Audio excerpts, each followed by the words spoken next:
Good morning everyone, welcome back to my channel. কেমন আছো তোমরা সবাই? আশা করছি সবাই খুব ভালো আছো। আমিও বেশ ভালো আছি। আমার আরও একটা নতুন দিনের নতুন ব্লগে তোমাদের অনেক ভালোবাসা আর ওয়েলকাম জানিয়ে আজকের দিনটা শুরু করলাম।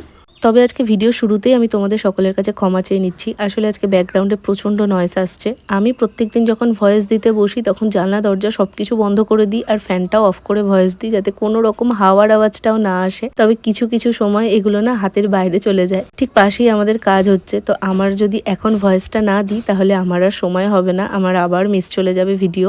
আর প্রচুর ভিডিও আমার জমে আছে যেগুলো ও বাড়ির আর অনেক দিনের হয়ে যাচ্ছে।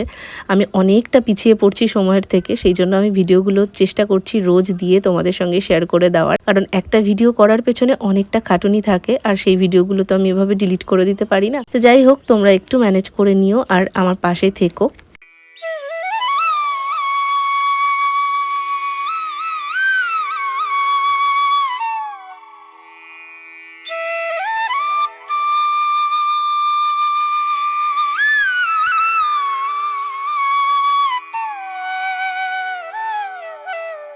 এবার আসা যাক আজকে সকাল থেকে কি করলাম সেই প্রসঙ্গে। গতকাল মা এই চুড়িদারটাকে ভালোভাবে ধুয়ে দিয়েছিল, সেটাকেই এখন ভালোভাবে ভাঁজ করে রাখছি। তার সাথে বিছানা গোছানো, ঘর ঝাড় দেওয়া, এই সমস্ত টুকটাক আমার প্রতিদিনের যা কাজ সেগুলো তো আমি সেরেই ফেলেছি।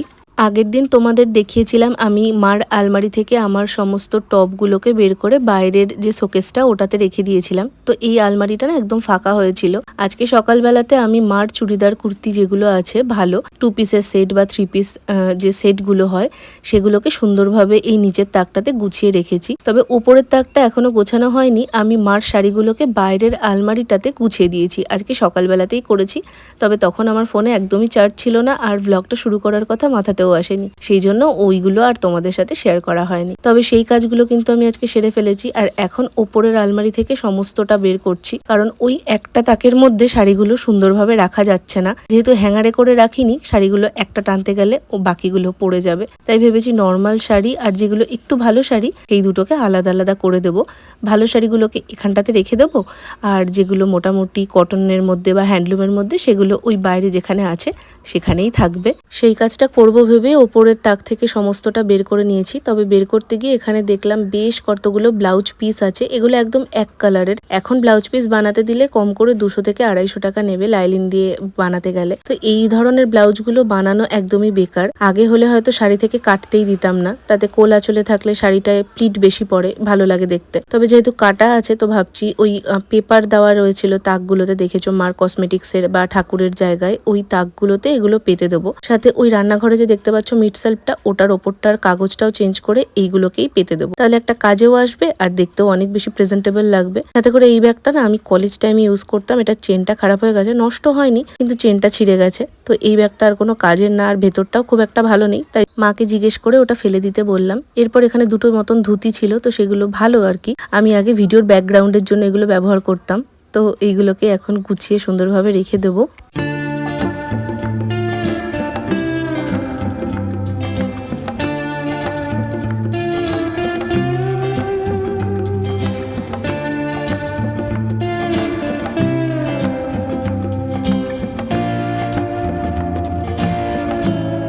ভেবেছিলাম শাড়িগুলো গোছাবো, তবে সেই শাড়ি গোছাতে গিয়ে ব্লাউজের পিসগুলো পেলাম আর সেখান থেকে দেখো কি কাজ শুরু করে দিলাম। ব্লাউজ পিসগুলো যেহেতু পেয়েছি, এখন আমার মনে হচ্ছে কসমেটিক্সের তাকটা আর ঠাকুরের ওই জায়গাটা, ওই দুটোকেই বরং গুছিয়ে ফেলি। এই জায়গাটার অবস্থা দেখছো, আমি কিন্তু আগের বারও এই জায়গাটা গুছিয়ে দিয়ে গেছিলাম, তার সাক্ষী কিন্তু তোমরা প্রত্যেকে। কিন্তু দেখো এবারও আবার কেমনভাবে মা অগোছালো করে ফেলেছে। তার সাথে তেলের কৌটোটা যেহেতু রাখা হয়, তেলের জন্য কাগজটার মধ্যে একটা স্টেন পড়ে গেছে, তো এটা চেঞ্জ করতেই হতো। লিপ বামগুলো ইউজ করেছে, ঢাকনাগুলো ঠিকভাবে লাগায়নি। মানে আমি না থাকলে ঘর বাড়ির যে কি অবস্থা মা বানিয়ে রাখে, আসলে বয়সের সাথে সাথে আর পেরেও ওঠে না। তাও মা একা হাতে সব দিকটা যেভাবে সামলায়, আমি হয়তো ওই বয়সে তার কিছুই পারবো না। ওই বয়সে কেন, আমি এই বয়সেও সব দিক ম্যানেজ করে গুছিয়ে পারি না। হ্যাঁ, ঘরদোর আমি একটু গুছিয়ে রাখতে পারি, কারণ ওটা আমার ভালো লাগার জায়গা। আমার খুব ভালো লাগে গোছগাছ করে রাখতে বা ঘর বাড়ি পরিপাটি করে সাজিয়ে গুছিয়ে রাখতে। এগুলো করতে দিলে আমার গরম ক্লান্তি কোনোটাই লাগে না। তো প্রথমে এই একটা ওয়াইপস দিয়ে ভালো করে জায়গাটাকে মুছে নিলাম আর ওই কাগজটাকে ভালো করে মুড়িয়ে ফেলে দিয়েছি।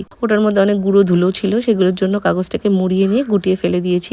এই দাগটা খুব ভালোভাবে মুছে নিয়ে এখন আমি ব্লাউজ পিসটা পেতে দেখলাম একটু ছোট বড় হচ্ছে, তো সেই জন্য বাদ বাকিটা এরমভাবে কেটে নিলাম। মাকে বলেছি সাইডটা মুড়িয়ে দেবো, তবে দেখি যাওয়ার আগে যদি সময় হয় তাহলে অবশ্যই করব।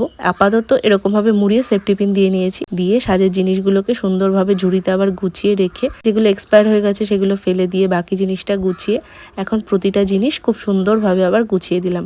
আর প্রত্যেকবারের মতন এবারেও মাকে পাখি পরানোর মতন বলে গেলাম যেখান থেকে জিনিস নেবে আবার সেই জিনিসটা যথাস্থানেই রাখবে, তাহলেই জিনিসগুলো অগোছালো হবে না আর এতটা নোংরা হবে না। এদিকে সাজের জায়গাটা আমার পুরোপুরি গোছানো কমপ্লিট, তবে তেলের দাগে যাতে এই কাপড়টা নষ্ট না হয় সেই জন্য একটা বুদ্ধি বার করেছি। এরকম একটা স্টিলের থালা পেতে দিয়েছি, এর ওপর তেলের বোতলটা সুন্দরভাবে রাখা হচ্ছে আর তাতে করে দাগটাও পড়বে না।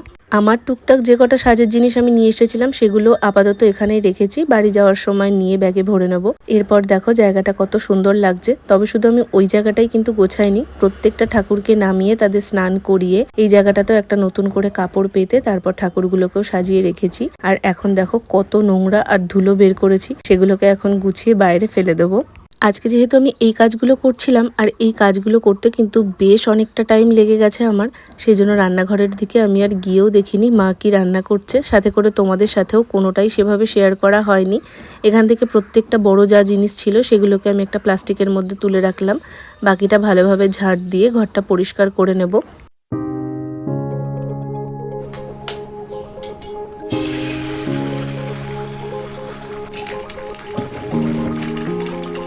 রান্নাঘরে এসে দেখলাম মা আমার জন্য এখানে ডিম করছে। আজকে সয়াবিনের তরকারি হয়েছে, সয়াবিন হলে মা আমাকেই রান্না করতে বলে, তবে এই দিকের কাজগুলো করার কারণে আমি আজকে ওইদিকে আর তাকাতেই পারিনি। লাঞ্চ কমপ্লিট করে ঘুমিয়ে পড়েছিলাম সন্ধেবেলা, তখন প্রায় 6:45। ওঠার পর দেখলাম বাইরে বেশ মেঘমেঘ করছে মনে হচ্ছে, আর ওয়েদারটা না বেশ ঠান্ডা, হয়তো কোথাও বৃষ্টি হচ্ছে সেই জন্য একটা হালকা ঠান্ডা হাওয়া দিচ্ছে।